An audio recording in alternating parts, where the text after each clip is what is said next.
పేజీలోనే పౌరులెల్లరకు సామాజిక ఆర్థిక రాజకీయ న్యాయమును భావము భావ ప్రకటన విశ్వాసము ధర్మము ఆరాధన వీటి స్వాతంత్రమును అంతస్తులోను అవకాశంలోను సమానత్వమును చేకూర్చుటకు ఈ స్ఫూర్తితో మేము ముందుకు పోతామని ఒక మాట అన్నారు.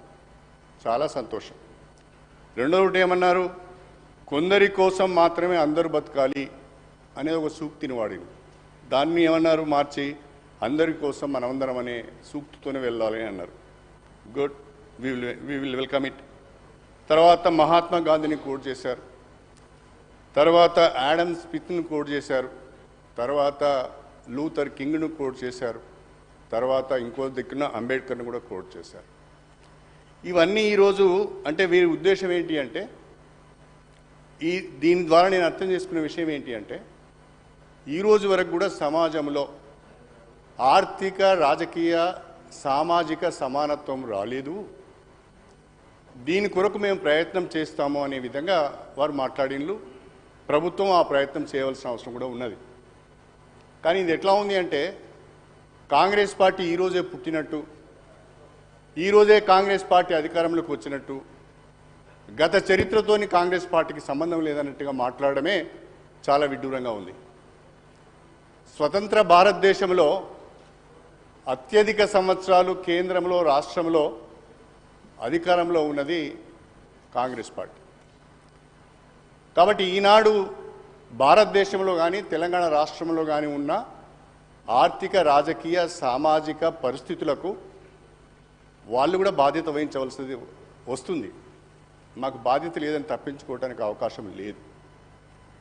ఇవాళ దేశంలో పేదరికం ఉన్నది, దేశంలో ఆర్థిక అసమానతలు ఉన్నాయి, దేశంలో సామాజిక అసమానతలు ఉన్నాయి, రాజకీయ అసమానతలు ఉన్నాయి. వీటన్నిటికీ పాలకులు అందరూ కూడా బాధ్యులు అనే విషయాన్ని మర్చిపోవద్దు. అందులో ఎక్కువ బాధ్యత కాంగ్రెస్ పార్టీకి ఉంటుందనే విషయాన్ని కూడా మర్చిపోవద్దు అని చెప్పి నేను ఈ సందర్భంగా కోరుతున్నా. అదేవిధంగా అధ్యక్ష, పారా 6లో శ్రీధర్ బాబు గారు ఇవన్నీ కొంచెం మీరు వినాలి. మీరు రాసుకుంటా అన్నారు. మళ్ళా పారా 6లో ఒక మాట వాడారు అధ్యక్ష.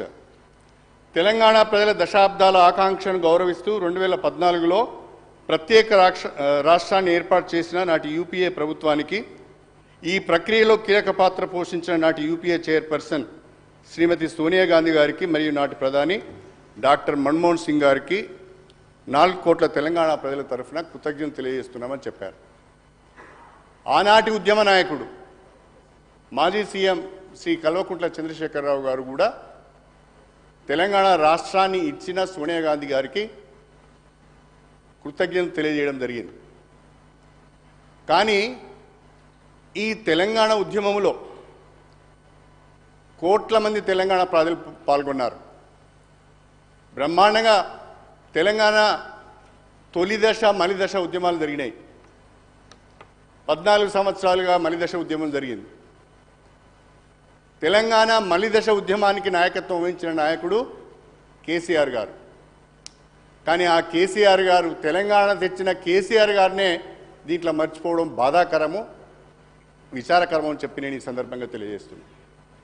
ఇంకొక మాట వాడుతున్న అధ్యక్ష, ఎక్కడ చూసినా ఒక మాట ఇందిరమ్మ రాజ్యం ఇందిరమ్మ రాజ్యం ఇందిరమ్మ రాజ్యం అని వాడుతున్నారు. ఫైన్, కాంగ్రెస్ పార్టీ వాళ్ళు ఇందిరమ్మ రాజ్యం అనే మాట వాడతారు. ఇందిరమ్మ రాజ్యం అంటే ఏంది అధ్యక్ష? ఇందిరమ్మ రాజ్యంలో దేశంలో జరిగింది ఏంటిది?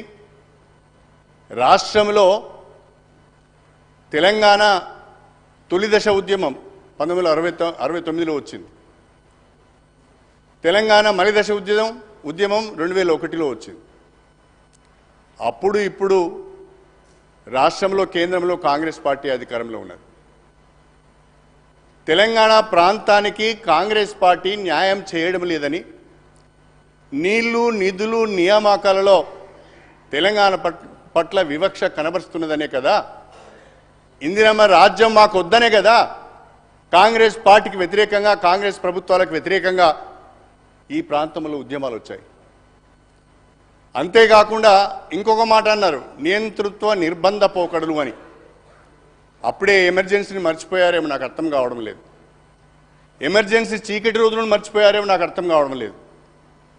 ఇందిరమ్మ రాజ్యం ద్వారా దేశ ప్రజలకు ఒరిగింది ఏమీ లేదు.